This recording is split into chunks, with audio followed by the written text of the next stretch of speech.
Waalaikumsalam warahmatullahi wabarakatuh. Selamat siang semuanya. Siang, Bu. Nah, baiklah, sebelum kita mulai pembelajaran hari ini, marilah kita berdoa menurut keyakinan kita masing-masing. Berdoa mulai.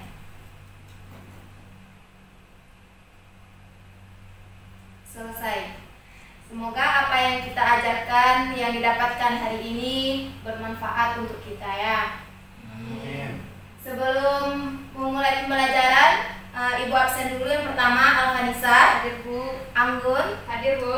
Arif. Hadir, Bu. Suci. Hadir Bu. Baiklah, sekarang kita akan mempelajari tentang peluang, yaitu menggunakan pendekatan culturally responsive teaching atau dikenal juga dengan pendekatan budaya ya. Sebelumnya pada materi sebelumnya Ibu juga menjelaskan tentang peluang, itu udah Ibu jelaskan beberapa hal tentang peluang. Dan sekarang dalam bentuk budayanya, di sini ada pemerintahan nagari di Minangkabau. Kalian semuanya berasal dari Minangkabau atau dari daerah lain? Minangkabau Bu. Minangkabau, Bu. Oke, Minangkabau. Berarti kalau udah di daerah Minangkabau udah pernah mendengar pemerintahan di nagari Minangkabau ya. Iya, Bu. Dan sekarang Ibu minta kepada Ananda, siapa yang bisa membacakan yang ada di depan? Saya Bu. Oke, silakan bisa. Pemerintahan nagari di Minangkabau. Pemerintahan desa di Sumatera Barat dikenal dengan nagari yang merupakan kesatuan hukum yang tersusun dari mama, kerapatan famili, penghulu, kerapatan suku, kerapat nagari, dan tua rapat. Sebelum masuk pengaruh luar, penyelenggaraan pemerintah dan perekrutan wali nagari dilaksanakan oleh Dewan Penghulu. Dewan Penghulu yaitu persatuan penghulu-penghulu pada suatu nagari. Wali nagari dipilih dan diangkat dari kalangan penghulu yang ada dalam Dewan Penghulu dan bertanggung jawab secara kolektif kepada masyarakat adat menurut jalur suku dan induk yang ada. Penghulu pucuk dalam menyelenggarakan pemerintahan nagari sehari-hari dibantu oleh Dubalang dalam bidang keamanan, Manti dalam bidang administrasi, Maling dalam bidang keislaman, dan Penghulu dalam bidang adat istiadat bernagari. Wali nagari dan penghulu yang berada dalam Dewan Penghulu selalu bekerja sama dalam semua urusan atau penyelenggaraan pemerintahan nagari. Semua urusan itu senantiasa dipayuan atau dikonfirmasikan, diketahui dan disepakati bersama dalam Dewan Penghulu. Oke, terima kasih Nisa telah membaca materi yang ada di depan. Nah, berarti di dalam pemerintahan nagari itu ada apa-apa saja? Coba sebutkan dulu. Ada penghulu, Ya. ada malim, Ada Dubalang, ada ada Manti. Ya, berarti ada beberapa pemerintahan ya di dalam suatu nagari.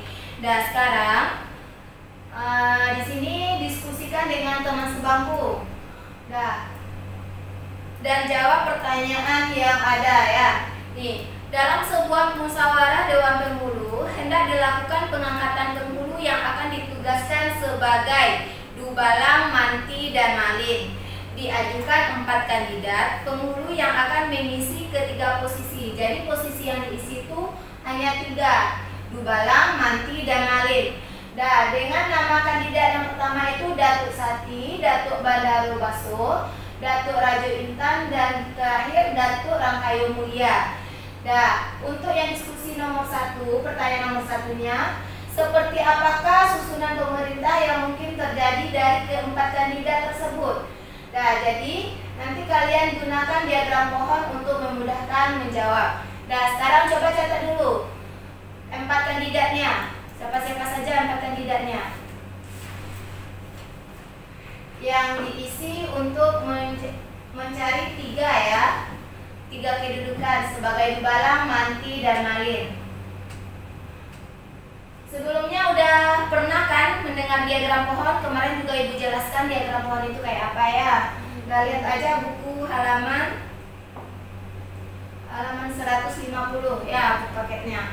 Nah, di sini ada diagram pohonnya. Itu sebagai Dubalang, Manti, Malim, dan susunannya. Sekarang kalian ikuti yang ada di diagram di depan. Nah, dengan 4 kandidat tadi, dengan 3 posisi yang akan didudukinya. Nah, Ibu kasih waktunya 1 menit cukup? Kurang, Bu. Kurang ya, dan 2 menit aja ya.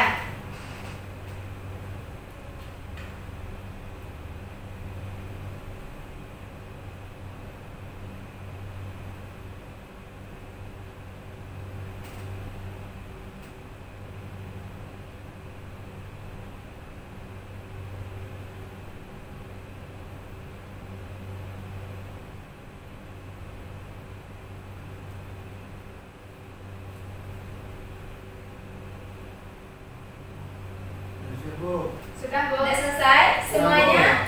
Sudah, Bu. Suci? Sudah, Bu. Dah. Berarti yang ibu tanya dulu, yang untuk yang pemerintahan pertamanya itu siapa sebagai dubalangnya? Datuk Sati, Bu. Datuk Sati. Untuk yang pemerintahan kedua, dubalangnya siapa? Datuk Bandar Rumasa, Bu. Nah, yang ketiga, Rajo Intan. Rajo Intan. Yang keempat terakhir, Kayu Mulia, Bu. Kayu Mulia. Jadi nanti ada yang untuk Manti dan Nalimnya ya. Dah, pertanyaan selanjutnya. Dah, berdasarkan pemerintahan satu, kita jawab aja bersama-sama ya. Tuliskanlah himpunan susunan pemerintahan yang mungkin terjadi dari pencalonan keempat penghulu. Dah, siapa-siapa? Siapa bisa? Bu. Saya, Bu. Ya, siapa? Coba tulis di depan. Ini nggak bisa tulis ya. Nih, coba ya. Untuk nomor 2-nya. Silakan Nisa.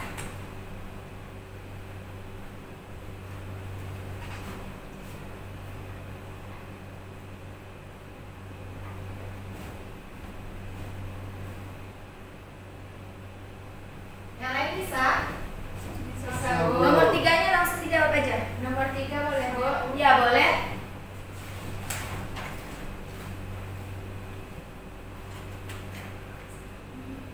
Dan kita cuma menentukan himpunannya ya.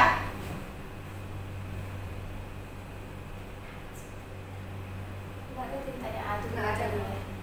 Baca dulu ya.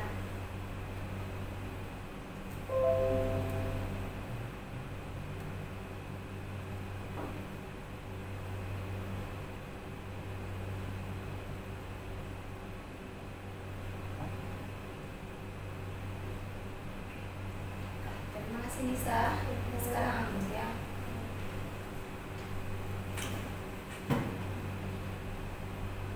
Penghapus kelas kita ada? Oh, ini ya.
Dah, sekarang perhatikan yang dibikin temannya nomor 2. Ini pemerintahan pertama. Tuliskan himpunan yang mungkin terjadi. Berarti yang himpunan yang mungkin terjadi ini ada berapa himpunan ini? Ada 4 yang mungkin terjadi ya. Dengan siapa sebagai dubalang? Dengan Datuk Sati. Dah, kalau untuk yang nomor 3, pemerintahan kedua, itu siapa yang sebagai dubalangnya? Bandar Rumasa.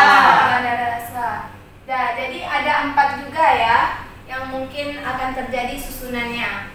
Nah, perhatikan lagi untuk pertanyaan yang keempat. Nah, berdasarkan pertanyaan nomor 2 yang tadi ya, berapa banyak kemungkinan masing-masing kandidat yang menempati posisi dubalang? Nah, sekarang coba lihat. Ini kandidat yang untuk pemerintahan pertama tadi soal nomor 2 ya. Berarti siapa saja yang menempati posisi dubalang? Dan siapa ya dubalang? Berarti dubalangnya yang sini ya. Berarti siapa?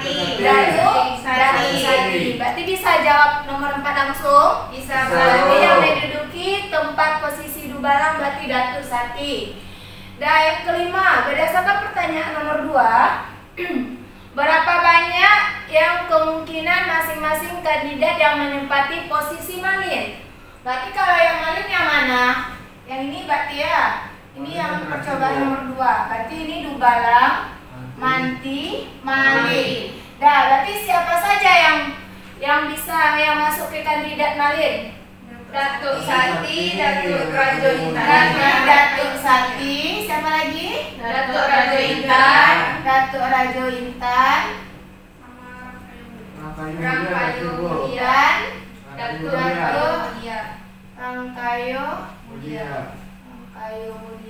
Mulia ya. Gak bisa? Bisa Bu. Berarti ada berapa? 3 orang. Ada 3 Tiga orang orang yang menempati posisi Malin. Nah, yang pertanyaan nomor 6 lagi, yang terakhir pertanyaannya di sesi ini. Nah, berapa banyak kemungkinan masing-masing kandidat yang menempati posisi Dubala dibandingkan dengan banyak himpunan susunan pemerintah yang mungkin terjadi? Nah, coba lihat yang diagram pohon tadi. Kira-kira ada berapa yang menempati posisi Dubalang? Ada berapa orang? 4 orang. 4 orang. Dibandingkan dengan himpunan susunan pemerintahan yang mungkin terjadi, susunan pemerintahannya ada berapa yang dipilih? 3. Berarti berapa jawabannya? 4/3 atau 4/3 ya.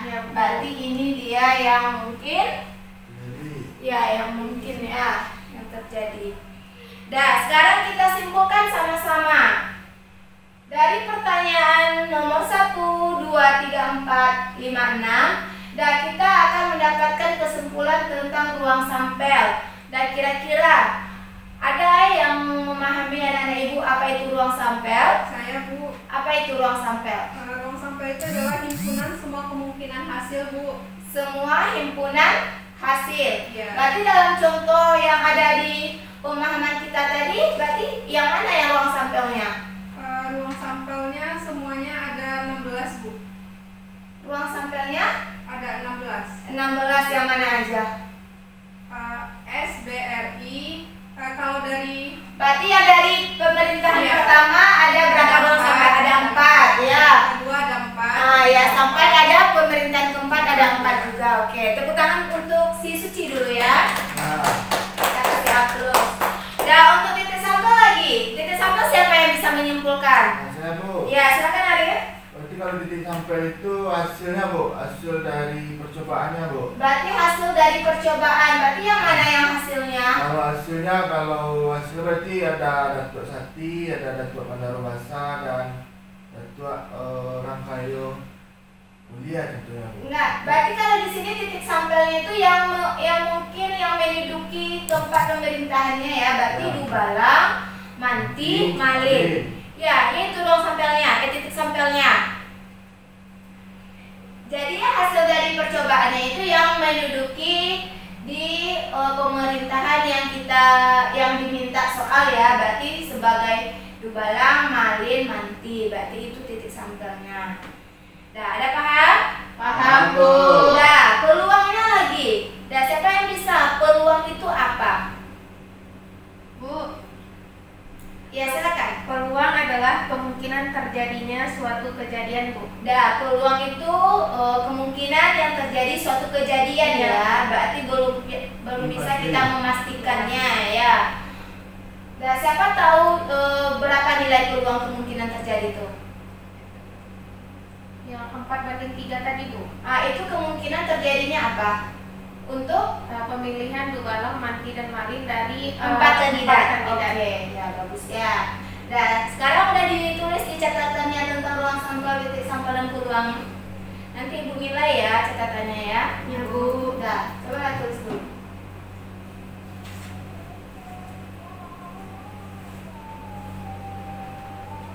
Sudah, Bu. Sudah, bisa kita lanjutkan ya. Bisa, Bu. Dan sekarang Ibu akan menjelaskan tentang frekuensi relatif. Dan frekuensi relatif itu adalah nilai frekuensi yang muncul, kemungkinan yang muncul yang diinginkan dari suatu kejadian. Dan rumusnya di depan itu udah Ibu tuliskan.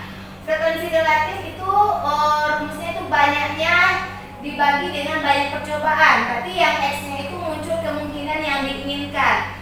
Berarti frekuensi relatif suatu yang kita muncul sesuatu yang kita inginkan itu sama dengan banyaknya dibagi dengan banyak percobaan yang ada. Nah, sebagai ini latihannya, ilustrasi yang kedua. Nah, coba baca dulu ini apa?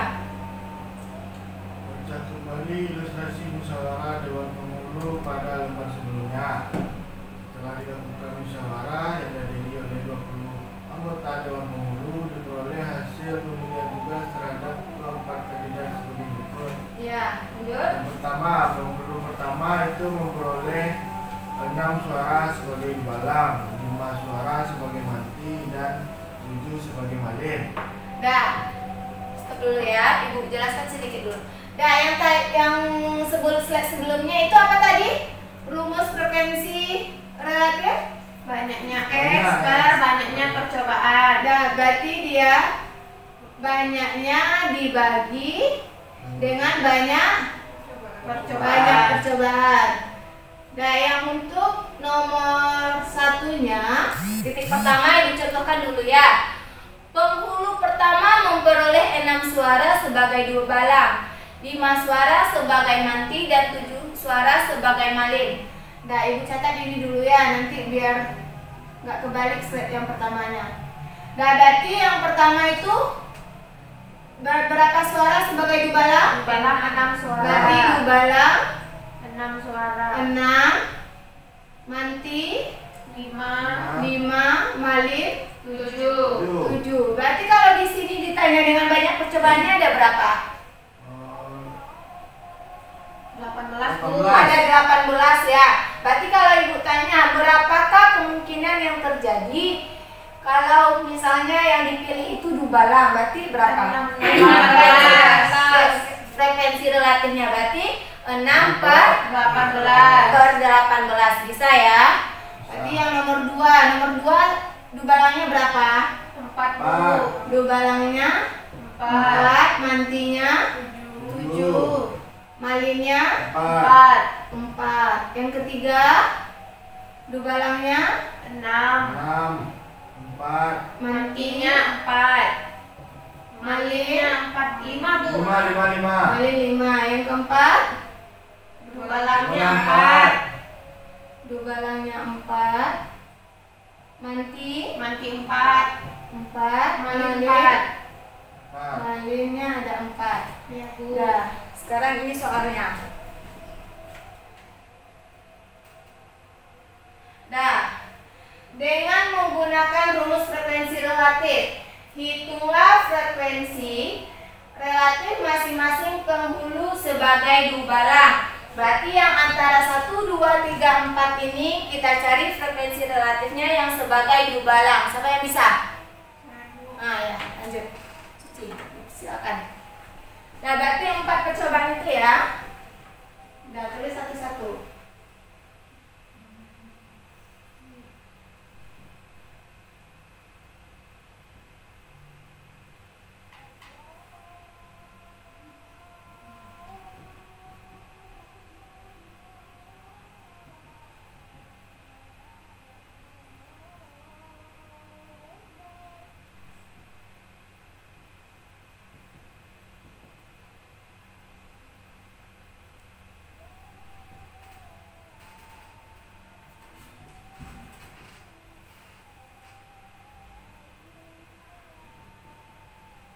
Sudah Bu. Oke. Yang lainnya sama yang dibuat sama temannya? Sama Sama, Bu. Bu. Beda Bu. Beda yang mana beda Anggun? Yang nomor 3 Bu. Nomor 3 kenapa Anggun beda nomor 3-nya? Bisa dibagi 3 lagi kan Bu. Oh, ini ya bisa disederhanakan. Berapa jawabannya Anggun? 2/5 Bu. 2/5. Berarti disederhanakan lagi ya. Oke. Nah, baik, yang untuk nomor 2 lagi. Hitunglah frekuensi relatif masing-masing penghulu sebagai malin lagi. Siapa yang bisa? Ada Ibu sudah Anggun aja. Siapa yang belum pernah? Ayah Arif. Silakan Arif.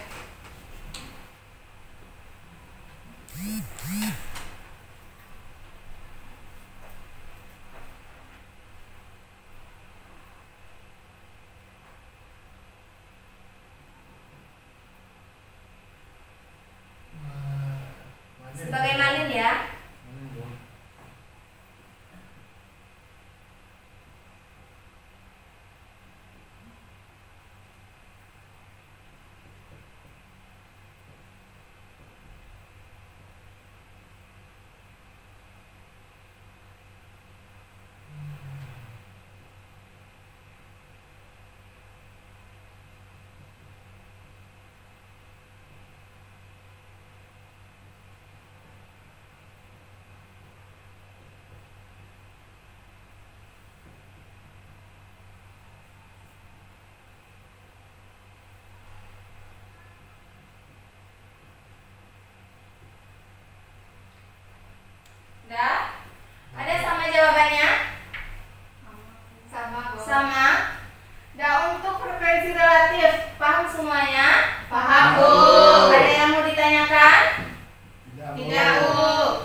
ya? Ya, Bu. Berarti kita cukupkan untuk hari ini sampai di sini. Nah, sebelum Ibu akhiri pembelajarannya, baiklah kita bersyukur dulu ya dengan mengucapkan Alhamdulillahirabbil alamin. Oke. Ibu izin keluar ya. Ya, Bu. Assalamualaikum warahmatullahi wabarakatuh. Waalaikumsalam warahmatullahi